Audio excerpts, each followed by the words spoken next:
Me da gusto saludarlos este martes. Me acompaña Jaime, que es diputado por Veracruz, y venía a audiencias. Le pedí que me acompañara aquí en la conferencia de prensa que me pidieron la lleváramos a cabo hoy, a esta hora, y estoy a sus órdenes. Muchísimas gracias, diputado. El primer compañero es Francisco Rubio, de Financiero Televisión. Sale, Paco. ¿Qué tal? ¿Cómo está, coordinador? Diputado, ¿cómo está? Bueno. El tema de en día, lo que hizo el día de ayer, que mandaron un mensaje en sus redes sociales, si se adelantaba y si se llevaba a cabo el proceso como lo tenía planeado Morena, y se iban estos legisladores, pues ya no les alcanzaban los votos para aprobarlo. Los 28, ¿no? 20 propuestas de reformas. Sí, bueno. Se les hundía el barco. Sí, yo lo que ayer afirmé fue que la convocatoria de Morena, en una respetuosa sugerencia, no contemplara la separación obligada de los diputados en funciones que quisieran optar por reelegirse, porque la posibilidad de que las diputadas y los diputados federales busquen la elección consecutiva sin separarse de su cargo no constituye una excepción al orden constitucional, sino una consecuencia natural del propio diseño jurídico en esta relación poder legislativo y sus integrantes en la búsqueda de una reelección. Es decir, Paco, para ser muy claros, el marco jurídico vigente no establece como requisito la separación del cargo para quienes pretenden reelegirse.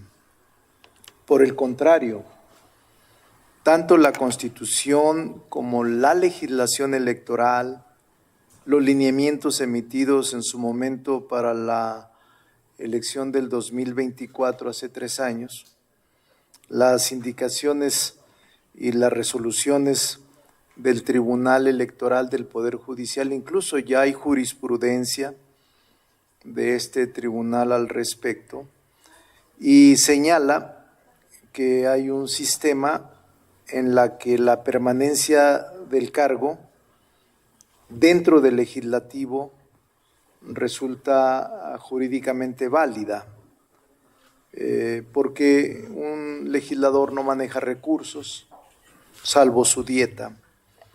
Entonces, la elección consecutiva de diputados y diputadas federales encuentra su sustento en el artículo 59 de la Constitución, en la doctrina, en la jurisprudencia. Entonces, ¿qué sentido tendría que le pidiera internamente el partido separarse del cargo un diputado y en la elección constitucional no le pidan separarse porque la Constitución le permite mantenerse como legislador en el caso de la elección consecutiva? Entonces, por eso yo le planteé a la Dirección Nacional que no contemplara la separación, porque ahora tengo 41 diputados propietarios que pidieron licencia, Paco, 41. Pero no sé cuántos van a optar por la reelección. Y me temo que es una cantidad importante que vayan a optar por la reelección. Entonces la Cámara tendría riesgos de su funcionamiento y de su eficacia. Pero bueno, esa es una sugerencia respetuosa que yo hago. El partido puede hacer lo que quiera dentro de sus normas estatutarias. Una de ellas es pedir la separación del cargo de quienes quieran reelegirse. Ojalá y no, pero es una sugerencia mía como coordinador del grupo parlamentario, porque sé lo que batallo para la discusión y en su caso la aprobación de normas jurídicas importantes en este final de la legislatura. Sería el último año de ejercicio legislativo que vamos a iniciar el 1 de septiembre. Si Morena no aceptara su sugerencia, sí tendría problemas la coalición, ¿no? Morena, PT y Verde Ecologista, en lograr el consenso, la mayoría para aprobar esto que viene en este próximo paquete de esta próxima legislatura. Sí, vienen como 20, más o menos 20 productos legislativos, cuando menos, Paco, cuando menos. Entonces sí tenemos una carga legislativa pesada. Y los diputados que ya están, los que son reelectos y los que son de nueva elección, ya aprendimos estos 2 años a legislar. Conocemos las reglas internas. No es lo mismo que pida una persona licencia o un grupo de 4 o 5 a que pidan 100 al mismo tiempo. Esa es mi preocupación simplemente, para ser eficaces en un periodo que va a ser muy productivo legislativamente hablando. Le ofrezco disculpas, creo que no me he dado a entender, con 41 no lograrían la mayoría y ahorita hay reformas muy importantes, lo que le han llamado, por ejemplo, la ley Mordaza, la ley en la protección de las infancias a través de las redes sociales, sí, en las escuelas. Tendríamos riesgos, o sea, los suplentes son los que serían llamados en el caso de separarse. No se quedaría sin funcionar el Poder Legislativo, para eso están los suplentes. Pero me refiero a que se separaría un número importante también de suplentes, que ahora son 41. Pondríamos en riesgo, pues, la aprobación de reformas importantes y eso no es correcto ni conveniente. El día de ayer a la diputada presidenta de la Cámara de Diputados, Kenia López Rabadán, le preguntaba en torno a que si bien México ha colaborado con el gobierno de los Estados Unidos en cuanto a la extradición de narcotraficantes, ¿por qué no se da un paso más y Estados Unidos colabora y hace la devolución de los bienes incautados a los narcotraficantes mexicanos? Y aquí en México se va justamente en contra de los bienes incautados a los narcotraficantes y sobre todo cuentas bancarias. Imagínense lo que se representaría, sí, en programas sociales. Sí, la ley de extinción de dominio y las leyes financieras establecen esa posibilidad. La presidenta Claudia Sheinbaum ha dicho que va a exigir y que va a aplicar medidas económicas, financieras y también de tipo penal para poder recuperar esos bienes.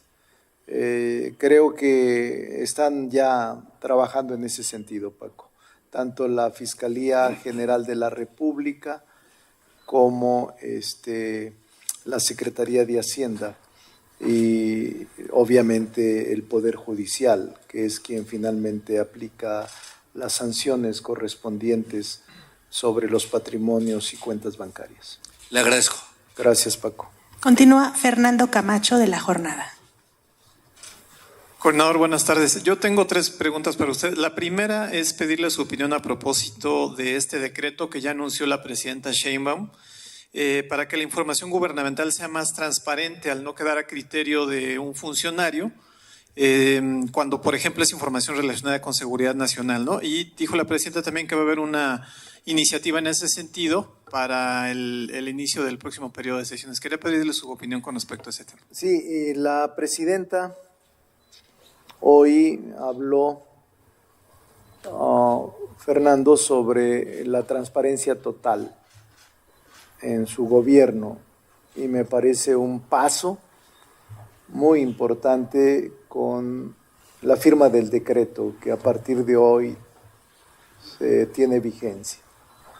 Sin embargo, ella dijo, más bien la secretaria dijo, no queda ahí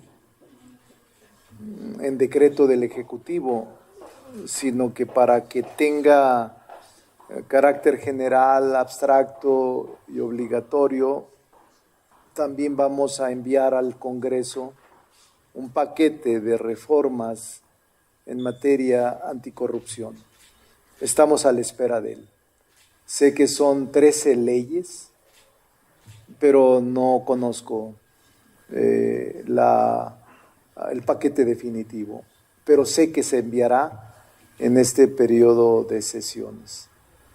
También dijo ella, otra cosa que usted dijo, ella dijo respecto de la remuneración y de las pensiones doradas, que para tratar de eliminar la contradicción que ya definió Luis Alcalde en una opinión, era probable que enviara ella una reforma. Y también estamos a la espera de la reforma. Es muy sencillo, la reforma contemplaría simplemente la eliminación de una de las opciones que establece el decreto que ya está en vigencia. Justamente de ese tema que acaba de mencionar, le quería formular la segunda pregunta. El hecho de que la presidenta haya dicho que sí se tiene que revisar, ¿es una forma de admitir que sí había una contradicción, que sí había algo, digamos, mal elaborado desde la primera ocasión en que se aprobó? Bueno, es un decreto de ellos, es una iniciativa de la presidenta. Y yo creo que la opción que tiene la Constitución respecto de estar observando y aplicando el criterio de la mitad de lo que gana la presidenta o el otro criterio hasta lo que gana la presidenta, son criterios que la Constitución establecen y que, dice la consejera jurídica, la autoridad optaría por aplicar el que beneficie más a los trabajadores, es decir, el tope máximo de 130,000 pesos la pensión y no de 60 y tantos que establece la mitad de su percepción salarial. En todo caso, digo, ya dicen que están aplicando ese criterio. No hay ningún problema si así se mantuviera, pero la presidenta anunció que lo haría en el próximo periodo, enviaría una propuesta para terminar con esta doble visión, doble opción que contempla la Constitución, y nosotros vamos a la espera de ello. Por último, le quiero preguntar a propósito de una entrevista que escuché, una entrevista radiofónica que dio usted hoy, en donde aborda el tema de las encuestas, ¿no? Menciona que son muchísimos, es un gran número de precandidatos de Morena para los diversos puestos, y menciona ahí la necesidad de una especie de filtro previo, ¿no? Para que el número se reduzca y sea, digamos que más manejable. Con respecto a eso, ¿cómo ve el tema? No, mire, eso lo establece la convocatoria, Fernando, de Morena.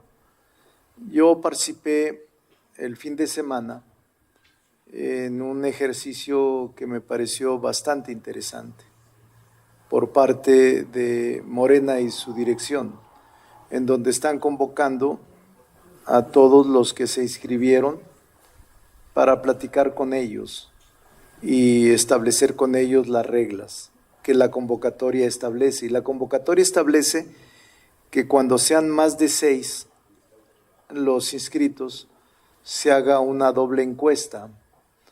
Una encuesta para que solo puedan estar los 4 mejor posicionados y uno del PT y uno del Verde, para que la encuesta final vayan 6. Entonces quiere decir que si son 18 de Morena, los que se inscribieron en algún estado del país, solo quedarán 4 de Morena, mediante una encuesta previa telefónica que hará Morena. Morena la hará y Morena dará a conocer los resultados. De eso se trata, no de ningún filtro, sino de una encuesta telefónica que establece la convocatoria. Continúa Cintia Stettin, de El Heraldo. Buenas tardes. Dos preguntas. Sobre este tema de que el fin de semana participó con la dirigencia nacional, con los aspirantes a coordinadores, ¿cómo ve el ánimo entre los aspirantes, sobre todo pues Chihuahua, ¿no? Que hay una disputa bastante fuerte? Respecto a San Luis Potosí, ¿pudo hablar con Citlali Hernández o con Ariadna Montiel sobre el tema? ¿Cómo va el avance en cuanto a la alianza? Y bueno, sería primero Sí. eso, o quiere de una vez la segunda. Sí, Cintia, adelante. Sí, ok. La segunda sería respecto a estos 20 temas que traen como prioritarios. Ya menciona dos que enviaría a la presidencia o el ejecutivo, que es un paquete anticorrupción, el otro, el de las pensiones doradas. ¿Tienen en la mira algún otro tema que enviará el ejecutivo, que les haya comentado que puede enviar? Ya, sería Sí. eso, gracias. Sí, en esta segunda pregunta le puedo decir que sí, ella ha mencionado una ley de movilidad, que es la que viene a sustituir la ley de migración. Ha mencionado que enviará también iniciativa en materia de inteligencia artificial y en materia esta tan discutida del acceso de los niños y los jóvenes menores de 16 años a las plataformas digitales en horario escolar. Esas son algunas, pero viene una de derechos de autor también, que es iniciativa de la presidenta, y vienen aproximadamente 20 productos legislativos interesantes y otros que surgen de legisladores. Cuando menos 20, Cintia, estamos previendo. Entonces, pero yo me temo que van a ser más. Me alegra, pues, no me temo, me alegra que vayan a ser más, porque es nuestro último año de ejercicio legislativo. Eso es lo que le pudiera decir. Tengo la lista, si quiere que se la dé César, más o menos la lista contemplada, agregando estas dos últimas que hoy ha comentado la presidenta, que sería el tema de la reforma a remuneraciones, si es que lo va a dar, y el tema del paquete anticorrupción, que ese paquete contempla solamente 13 leyes aproximadamente. Ahora, sobre las reuniones del fin de semana, yo le diría que fue un acierto que la dirección encabezada por Ariadna Montiel y por Citlali hayan convocado a los que se inscribieron. Son, si mal no recuerdo, 278 para 17 cargos como coordinadores de la defensa de la Cuarta Transformación en cada una de las entidades donde habrá elección de gobernador. Entonces, si hacemos cuentas, equivale 278 entre 17, pues mínimo 15 por más de 10, pues. Que se la lleven de a mes. Que se la lleven de a mes. Sí. Entonces, es un ejercicio complejo, difícil. Yo lo comentaba ahora en la entrevista que decía Fernando. Pero la verdad es que yo sentí un buen ambiente, Cintia, incluyendo los dos estados que usted menciona, Chihuahua, en donde creo que la concentración está en 2 personas, y la propia encuesta así lo define más o menos, pero los vi bastante amigables a los dos. En este caso estaba Martín, un líder, pero estaba Cruz Pérez, alcalde de Juárez, Ciudad Juárez, y Andrea Chávez, senadora, y la verdad es que bastante amigables los dos. No hay eso o sea, por eso sirvió el ejercicio. En otros estados vi también una reunión y una atmósfera de búsqueda de unidad de todos. Por eso digo que fue un acierto la convocatoria de la Dirección Nacional. Creo que ya se concluyeron las reuniones ayer ya no participé en las otras, pero fue un buen ejercicio. Se respiró un ambiente de camaradería, con perspectiva de unidad y altura de miras, y se veía que todos entendían que el proceso iba a ser complejo, pero que todos debíamos respetar las reglas y la encuesta que Morena sacaba. Eso es lo que observé, Cintia. Pero la fecha, por cierto, se la digo, aunque no me la preguntó, pero se la digo, la fecha de la probable encuesta que Morena levante será a finales de agosto, principios de septiembre, porque luego viene el otro ejercicio de diputados federales y de alcaldes, y ese ejercicio también va a ser complejo. Más o menos, Cintia.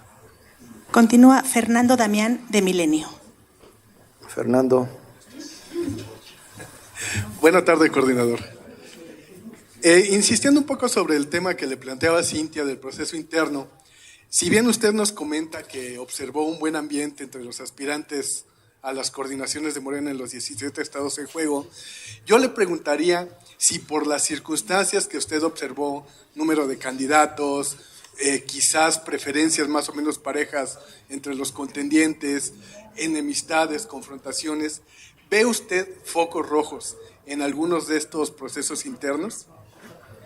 No de momento, Fernando, porque apenas están en el proceso interno, pero yo he insistido en que Morena es el partido más joven y que Morena está apenas consolidando su vida partidista.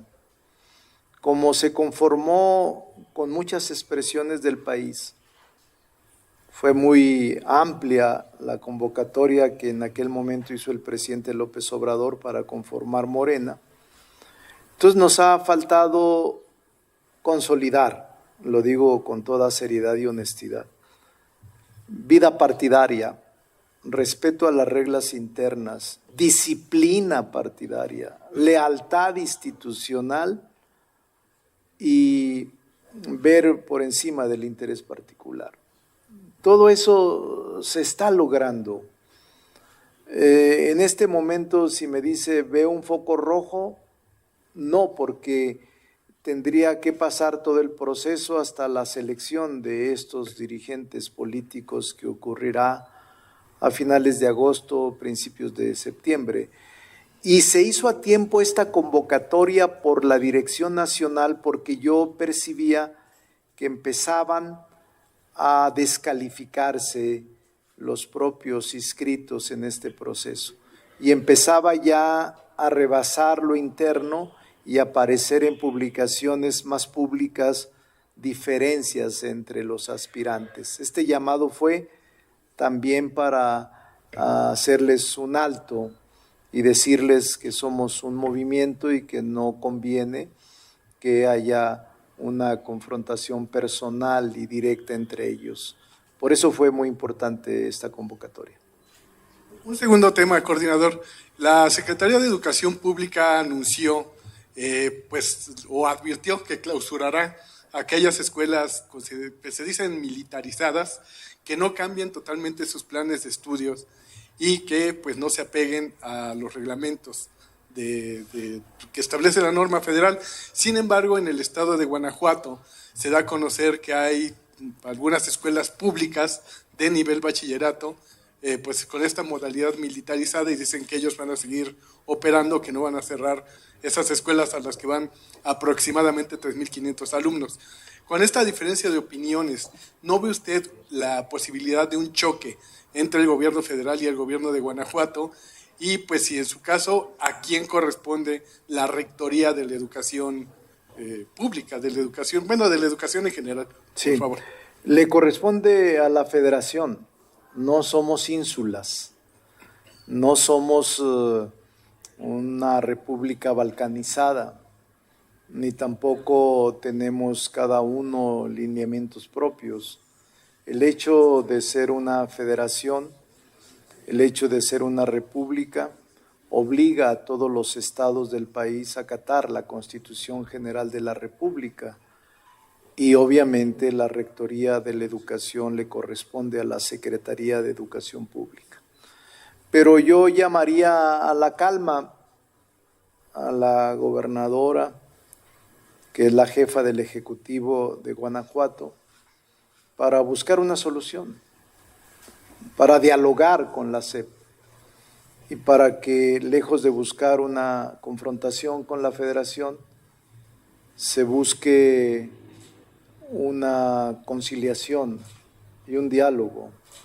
Hacen muy mal los gobernadores de algunos estados en confrontar a la Federación o culpar al gobierno federal de todos los males que le aquejan. Hace unas horas vi un volante que, por cierto, de su programa, más bien del medio, que yo también escribo ahí, de Milenio, que están repartiendo como volantes en Guadalajara y en Jalisco, diciendo: Morena no te quiere, porque abandonó el sistema de agua potable y ahora las consecuencias son por Morena, cuando ellos han gobernado el Estado durante todos estos años. Me refiero a ellos, a los que están gobernando actualmente. Entonces es muy cómodo sacudirse las manos como Poncio Pilatos, lavárselas y decir: yo no soy el culpable, sino el culpable es el gobierno federal. No, hay que asumir la responsabilidad y buscar soluciones, no culpabilidades, es lo que creo. En este caso de Guanajuato diría lo mismo, que no sea por la proximidad del proceso electoral como se alteren las relaciones entre estados y federación. Lo que se debe de hacer es actuar con madurez y con diálogo para atender los problemas y no ahondar las diferencias entre federación y estado. Es una torpeza política que así haya comportamientos de pensar que la solución va a venir con la confrontación directa con la República. Es un error. Yo ya fui gobernador y fui gobernador con presidentes de oposición. Entonces sé que ese es un error grave. La educativa la tiene el gobierno federal y las normas impiden escuelas militarizadas. El destino natural de esas escuelas en Guanajuato tendría que ser cerrarlas, clausurarlas. No, yo no creo eso tampoco. Yo creo que lo que se tiene que hacer es la organización interna y las reglas internas modificarlas para que sigan prestando educación pública, atenuando los efectos que les han dado por llamar militares, pero que ya el propio secretario de la Defensa Nacional se deslindó de esta expresión porque no están bajo su cobijo, bajo su mando o bajo su dirección. No son militarizadas. Gracias, coordinador. Para servirlo, Fernando. Continúa Cecilia Hernández, de Línea Política. Coordinador, buenas tardes a los presentes. Yo tengo dos preguntas, coordinador. La primera es, si usted tiene preocupación por el riesgo que se presenta de no sacar adelante la aprobación de las iniciativas que van a venir, que son más de 20, usted señala, ¿no es más conveniente que usted haga un llamado para que ponderen precisamente la presencia de los legisladores de Morena y se aprueben en lugar de que anden haciendo campaña, que la campaña se la dejen a otros candidatos que aspiran precisamente a esos puestos y que vengan frescos, que vengan a aprender a cómo legislar? Esa sería una primera pregunta. Sí, no tengo preocupación, porque la mayoría de estas leyes, Cecilia, estoy seguro tendrán consenso. Yo me aplicaré a fondo para explicarle a los demás partidos, a los demás legisladores de otros grupos parlamentarios, lo benéfico que resulta el aprobar algunas reformas, o la mayoría de ellas. Podrán estar en desacuerdo con uno o dos, pero estoy seguro que puedo convencer a la mayoría de que son importantes actualizar el sistema normativo mexicano o incorporar nuevas reglas jurídicas en el país. Perdón, ya no entendí. Entonces, ¿sí tiene usted preocupación por el riesgo o no lo tiene? Por lo que me acaba de contestar. Realmente me gustaría que se aplicara la ley. Y la ley y la Constitución señalan que no es necesario separarse del cargo. Lo único que yo planteo es que se respete la Constitución y la ley y que internamente no se exceda ningún partido de pedir que se separe a un legislador que aspire a ser reelecto, porque la Constitución y la ley no lo contemplan. Mi segunda pregunta es con respecto a lo que usted externaba precisamente en la entrevista que dio el día de hoy. Estaba usted pidiendo altura de miras a sus compañeros de Morena. Yo le pregunto entonces, ¿no está blindada, no está asegurada la lealtad y la disciplina de los morenistas, donde se tuvo que convocar precisamente a que cierren filas, a que ponderen la unidad y ahora sí que el triunfo de Morena? Mire, tengo muchos años en la participación política, Cecilia. Aunque no lo crea, usted y otros que nos escuchan y nos ven, voy a ajustar 50 años de participar políticamente como dirigente y he visto muchas cosas. Somos seres humanos y tenemos debilidades y virtudes, no somos máquinas y también no estamos exentos a que haya al interior de algún municipio, algún distrito, alguna diferencia entre los aspirantes. Y lo que hago yo es un llamado a tiempo para actuar con altura de miras. Es un llamado de buena fe, de que lo que se juega en el 27 es una elección importante, que es el último tercio, el último trienio, la mitad, la segunda mitad del gobierno de la primer mujer presidenta, la doctora Claudia Sheinbaum, y que por eso hago un llamado a la lealtad y a la unidad y a la altura de miras. Nunca hay que desoír eso, ni nunca hay que dejar de hacerlo. Aunque suene repetitivo, hay que insistir en que debemos hacer eso. Finalmente, diputado Antonio López, de El Universal. ¿Cómo está, coordinador? Buenas tardes a todas y todos. Toño. Coordinador, ayer en nuestra portada dimos cuenta de un análisis de cómo ha evolucionado la industria del crimen del huachicol en nuestro país, recordando pues desde cómo se ordeñaban ductos en 2021, por ejemplo, en el caso de Tlahuelilpan, y bueno, pues ahora vemos cómo ya aparecen estas mini refinerías en donde ya destilan su propio crudo. En este reportaje dimos cuenta de cómo plataformas como AliExpress, por ejemplo, venden en internet estas infraestructuras que van de los $2,500 hasta los $700,000. ¿Usted considera que cabe legislar en la materia? Porque si bien la ley actual en materia de hidrocarburos prohíbe pues la instalación y la operación de refinerías, hay huecos legales que permiten que estas infraestructuras lleguen desarmadas y puedan cruzar por aduanas, y con todo el poder económico que tienen los grupos criminales así lo operan, y llegando al país pues ya las arman de manera ilegal. Sí, Toño, es un buen tema. Leí el reportaje ahora en 8 columnas en su periódico. Es un buen reportaje. Yo le diría que